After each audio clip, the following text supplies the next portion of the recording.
2012년부터 10년 연속 연간 판매량 두 자릿수 성장률을 달성한 수입차 브랜드가 있습니다. 바로 볼보입니다.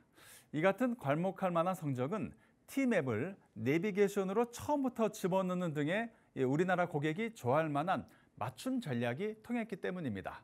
자, 오늘은 국내 시장에 맞춰 새롭게 짜 맞춰진 차, 중형 세단 S60을 김홍모 기자가 몰아봤습니다. 오늘 제가 타볼 차는 볼보의 중형 세단이죠. S60의 신형 모델입니다. 전세대 모델 대비 굉장히 똑똑해져서 돌아왔다고 하는데요. 어떤 게 똑똑해졌는지 한번 살펴보겠습니다. 보통 세단이라고 하면 아예 가볍게 쿠페 형식으로 가거나 좀 스포츠카 느낌으로 가는 게 아닌 이상 약간 중후한 멋, 약간 묵직한 멋을 원하는 사람들이 많이 찾잖아요. 이 S60의 인테리어를 살펴보면 그런 니즈에 맞춰서 중후한 멋을 잘 살렸습니다. 자동차 인테리어계에서는 영원한 스테디셀러죠. 가죽과 우드 소재의 조합으로 이루어져 있습니다. 그리고 차체 디자인을 할 때 큰 부류로 이제 곡선으로 몽글몽글하게 만들지 아니면 직선으로 간결하게 만들지를 결정을 하는데, 볼보는 직선으로 간결하게 만드는 쪽이죠.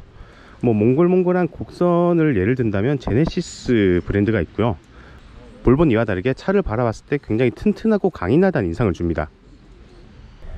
2열 공간이 중형 세단답지 않게 정말 널찍합니다. 무릎 공간이 앞에 무릎 한 3-4개는 들어갈 정도로 널찍하고요. 이제 머리 위쪽 헤드룸 공간도 성인 남성인 제가 앉아도 전혀 불편함 없이 공간이 띄어져 있습니다. 이렇게 위아래 앞뒤로는 널찍한데 조금 단점이라고 하면 이제 가운데 자리에 있는 공간이 이제 생선의 등뼈 같은 위치죠. 가운데 공간이 너무 좀 심하게 제가 본 차들 중에 제일 많이 우뚝 올라와 있는 것 같네요. 여기는 좀 앉기 힘든 것 같습니다. 내부적인 어떤 옵션에 대한 부분을 최대로 수준을 끌어올렸습니다. 더불어서 작년 9월에 적용되었던 T 인포테인먼트 시스템을 대거 적용을 함으로써 음성 인식에 대한 서비스를 제공해 드리고 있다라고 말씀을 좀 드릴 수 있겠습니다. 그리고 아리아 이렇게 부르면 이 S60이 다 알아듣고 이제 즉각 반응을 하는데 굉장히 잘 알아들어서 발음을 또박또박 해야 하는 스트레스 이런 것도 굉장히 적습니다. 아리아, 뉴스 틀어줘. 최신 KBS 주요 뉴스를 들려드릴게요.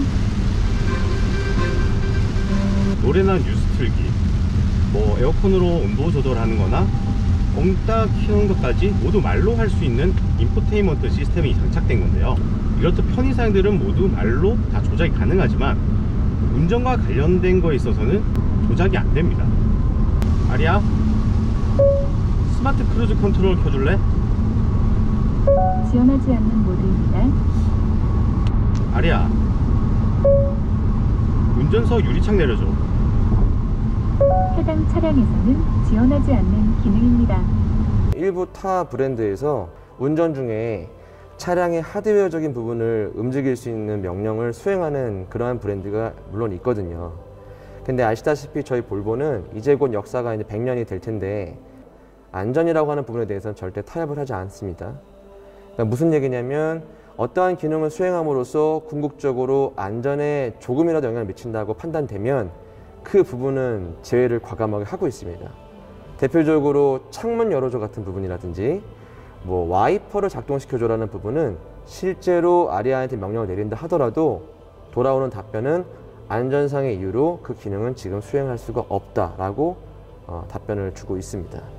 보통 센터페시아 디스플레이가 16:9 이런 느낌으로 TV처럼 생긴 게 많은데 이제 볼보는 특이하게 세로가 긴 모양입니다. 마치 이제 갤럭시 패드나 아이패드 같은 느낌인데요. 그래서 실제로 사용할 때도 약간 패드 사용하는 듯한 느낌이 듭니다. 그리고 이 길쭉한 패드 모양의 디스플레이에 맞춰서 에어컨도 세로로 길쭉한 모습을 하고 있습니다. 그리고 지금 비가 많이 오는 만큼 창문을 내리면 굉장히 시끄러울 거예요. 그런데 창문을 못 올리면 정수성이 굉장히 뛰어납니다. 이 S60에 이중접합 유리가 장착되어 있었는데요. 이 이중접합 유리는 60 시리즈부터 그 위 시리즈까지 모두 기본으로 들어간다고 합니다. 국내에선 독일의 아우토반 같이 무제한 속도로 달릴 수 있는 곳이 없고 보통 속도가 어느 정도 정해져 있잖아요. 그래서 국내 완성차 업체들이 차량을 개발할 때도 110, 120의 속도에 맞춰서 개발을 한다고 해요. 이 속도까지는 전혀 문제없이 주행이 가능한데 그 이상으로 가면 뭐 그래도 기술력이 발전했으니까 엄청 심하게는 아니지만 안정성이 떨어진다는 거죠. 근데 이 볼보의 S60을 좀 밟았을 때 그 속도 이상을 넘어가도 스티어링 휠, 즉 운전대가 많이 흔들린다거나 제 몸이 한쪽으로 많이 치우침 없이 주행 안정성이 굉장히 뛰어납니다. 한국의 지형, 한국의 사정을 제대로 알고 있는 넘버원 브랜드는 T 내비게이션이거든요. 정확도, 즉 음성 인식 측면에서 96%에 해당되는 높은 인식률을 자랑함으로써 한마디로 어떤 말을 하더라도 알아서 착 알아듣는 그런 인공지능 시스템이라고 말씀을 드릴 수 있겠습니다. 이 팀의 인포테인먼트 시스템이란 걸 볼보가 처음 개발해서 이렇게 공개했을 때 전 SKT가 국내 기업인데 왜 국내 완성차 업체들이 먼저 안 하고 볼보가 이걸 먼저 했지? 하는 의구심이 굉장히 강했거든요. 아니나 다를까 이 인포테인먼트 시스템이 굉장히 호평을 받았죠. 이에 볼보가 이제 출시되는 모든 전차종에 이 인포테인먼트 시스템을 탑재한다고 밝혔는데요. 이제 안전의 대명사였던 볼보가 똑똑한 안전의 대명사, 이런 명칭으로 불리기까지 얼마 남지 않은 것 같습니다. 지금까지 팍스경제TV의 김웅모였습니다.